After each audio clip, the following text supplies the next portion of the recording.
Tuombe. Baba yetu uliye mbinguni, jina lako litukuzwe, ufalme wako uje, mapenzi yako yafanyike duniani kama mbinguni. Hapana mie matayose bani international panda comedy unabiha usinitekisi. Mungu anapendaka watu wake. Mimi yu hai Mungu Baba uliumba dunia kuwa takatifu, lakini watu wamesha kuwa watakatifu. Ona dunia imekuwa mzunguruko, watu kukufa huku na huku na huku, magonjwa inakuya, masakre inakuya, tunakosa kama tutafanya tena nini?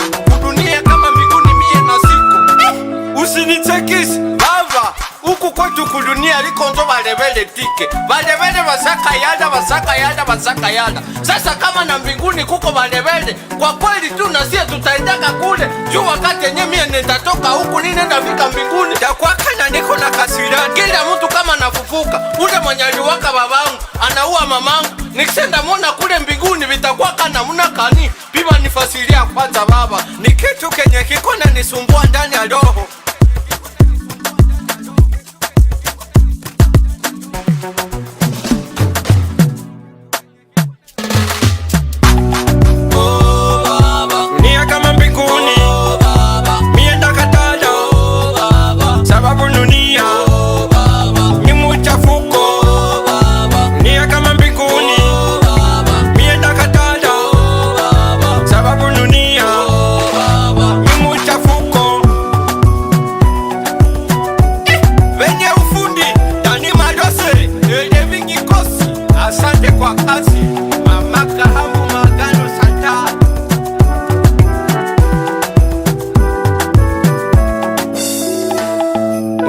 Ombeni utapewa, tafuteni utapata, pigeni hodi utafunguliwa haraka. Hodi yangu nilienda ipiga makanisani, lakini mambo ya makanisa haikunipendeza. Nilikuta watu wengi na wasaka halivika, basitende kukamatana na wajakazi wake. Anaua mwenjake juu ya kugombania zaka, na mwingine kuenda jifanya towashi, sababu ya kusema tena Bwana awe naye. Tena mambo angono viko na ifata sirisiri, sicho cha kushangaza pale.